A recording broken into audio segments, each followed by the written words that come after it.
Saya tidak mengatakan ini yang paling benar, yang paling bagus, tapi yang paling efektif. Oke, halo teman-teman semuanya. Balik lagi di channelku Raka TV. Masih membahas cara melamar pekerjaan. Dalam video kali ini saya akan memberikan tips gimana caranya membuat surat lamaran pekerjaan sesuai dengan format yang benar. Ya, tentu yang diutamakan adalah yang diminta oleh perusahaan. Jenis surat lamaran pekerjaannya, apakah itu dalam bentuk soft copy atau print out atau tulisan tangan. Namun dalam video kali ini saya akan membahas format penulisan surat lamaran pekerjaannya. Oke, jadi di sini sudah saya kasih contoh. Format surat lamaran pekerjaan. Yang harus diperhatikan adalah pada saat kita membuat surat permohonan pekerjaan itu harus memperhatikan kaidah. Yang pertama adalah harus singkat, yang kedua harus padat, yang ketiga harus jelas. Jadi tidak bertele-tele dan langsung to the point. Oke, di bagian atas, di pojok kanan atas saya ya, ini di bagian atas ini adalah ditulis kepada siapa kita mengajukan surat permohonan pekerjaan. Nah, banyak yang bertanya, Bang, kepada siapa kita mengajukan surat permohonan pekerjaan? Maksudnya surat lamaran kita itu ditujukan ke siapa? Ke HRD kah atau ke personalia? Oke, HRD itu bagian dari sebuah perusahaan. HRD itu salah satu departemen yang ada di sebuah perusahaan. Ya, ada HRD, ada DC, ada finance. Jadi itu bagian dari departemen yang ada di perusahaan. Ya, jadi mereka juga karyawan. Makanya kalau kita mengajukan surat permohonan itu ditujukan ke pimpinan. Nah, ini pimpinan. Jadi di sini ditulis kepada yang terhormat Bapak atau Ibu pimpinan PT Sejahtera Bersama, misalkan di tempat. Kemudian di sini Bapak dan Ibu, kita sudah masuk dunia profesional. Jadi jangan lagi menggunakan kata saudara, mas atau mbak ya. Di sini harus Bapak dan Ibu. Walaupun mungkin pimpinannya itu masih muda, jauh di bawah teman-teman, tapi tetap di sini harus ditulis Bapak dan Ibu pimpinan PT Sejahtera Bersama di tempat. Nah, kemudian menuju ke bawah di sini ada pembukaan yaitu salam. Di sini ditulis dengan hormat. Mas, kalau misalkan saya menggunakan kata assalamualaikum gimana, Mas? Ya terserah teman-teman sih, tapi saya menyarankan di sini menggunakan kalimat dengan hormat karena kalimat ini bersifat netral dan bisa diterima semua kalangan. Ya. Kemudian bagian berikutnya adalah di sini perkenalan. Jadi di sini perkenalan. Di sini setelah di bawah kalimat dengan hormat itu agak masuk sedikit ya. Awal paragraf agak masuk sedikit, kemudian huruf besar. Saya yang bertanda tangan di bawah ini, kemudian titik 2, nama, tempat tanggal lahir, jenis kelamin, pendidikan terakhir, alamat, nomor handphone. Nah, untuk alamat ini teman-teman kasih 2 baris ya. 2 baris kalau teman-teman menulis surat lamaran di kertas folio bergaris itu dikasih 2 garis, takutnya nanti alamatnya panjang sehingga tidak cukup, makanya dikasih 2 garis.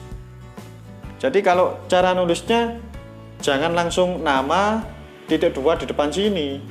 Jangan. Jadi ditulis nama dulu, tempat tanggal lahir, jenis kelamin, pendidikan terakhir, alamat, nomor handphone, baru kita kasih titik 2 di tulisan yang paling panjang. Ini tempat tanggal lahir yang paling panjang. Nah, kemudian yang lain mengikuti. Jadi supaya surat lamaran pekerjaan yang kita buat itu memperhatikan estetika. Jadi supaya kelihatannya itu rapi, bagus gitu loh. Nah, jadi ini adalah bagian perkenalan. nama, tempat tanggal lahir, jenis kelamin, pendidikan terakhir, alamat, dan nomor handphone. Kemudian melanjut ke baris berikutnya. Di sini, ini ya. Nah, ini. Nah, di sini kita tulis tujuan kita, maksud dan tujuan kita menulis surat ini. Apa itu?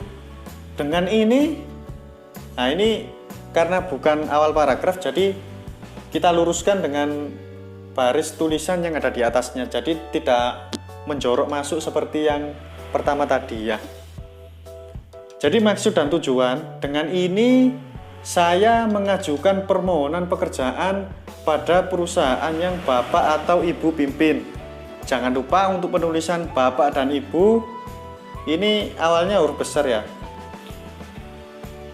Ini saya lupa nggak tulis, nggak ada sayanya. Jadi dengan ini saya mengajukan permohonan pekerjaan pada perusahaan yang Bapak atau Ibu pimpin. Nah, ini maksud dan tujuan kita membuat surat lamaran pekerjaan. Kemudian titik berikutnya huruf besar, awal kalimat huruf besar. Lah, kita kan mau mengajukan permohonan pekerjaan. Nah, yang namanya kita menawarkan sesuatu pasti ada hal yang kita bawa sebagai bahan pertimbangan supaya apa yang kita ajukan, apa yang kita tawarkan itu bisa berhasil. Nah, kemudian di sini ditulis sebagai bahan pertimbangan, bersama ini saya lampirkan titik 2. Kemudian di bawahnya kita tulis urut 1, 2, 3, 4, 5 seterusnya. Surat lamaran pekerjaan, daftar riwayat hidup, fotokopi ijazah, fotokopi KK, fotokopi KTP, fotokopi SKCK, pas foto ukuran 4x6 2 lembar. Sekali lagi, untuk pertimbangan apa saja yang harus dilampirkan ini tergantung permintaan perusahaan. Masing-masing perusahaan mempunyai klasifikasi sendiri dalam mencari kandidat karyawan yang ingin mereka pekerjakan. Dan yang saya tulis di sini ini untuk surat lamaran kerjaan dan berkas-berkas lamaran pekerjaan yang standar ya. Jadi 7 berkas ini saja menurut saya sudah cukup untuk mengajukan permohonan pekerjaan. CV atau daftar riwayat hidup, fotokopi ijazah, fotokopi KK, fotokopi KTP, fotokopi SKCK, dan pas foto ukuran 4x6 sebanyak 2 lembar. Nah, setelah kita menulis kepada siapa surat permohonan pekerjaan kita dituju, kemudian perkenalan, maksud dan tujuan, bahan pertimbangan, kemudian yang terakhir adalah penutup. Di penutup ini kita nggak perlu bertele-tele. Besar harapan saya agar Bapak atau saudara memperkerjakan saya, atau demikian surat permohonan ini, permohonan pekerjaan ini saya buat dengan sebenar-benarnya, harap maklum. Itu sudah nggak zaman ya. Sekarang itu yang dibutuhkan itu singkat, padat, dan jelas. Jadi untuk penutup, ini titik karena di awal paragraf kita agak masuk sedikit ya. Seperti ini agak masuk sedikit kayak yang atas tadi. Kita menggunakan kalimat seperti ini aja udah efektif. Demikian surat permohonan ini saya buat, kemudian koma, huruf kecil karena bukan titik ya.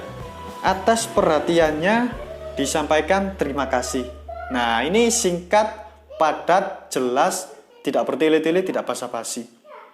Jadi ini format yang paling efektif ya.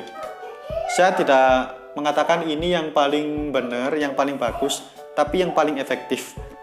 Kemudian di bawahnya ada pasuruan, tanggal, bulan, tahun, hormat saya. Nah, jangan lupa untuk penutup dikasih hormat saya sebagai wujud attitude kita kepada pimpinan perusahaan.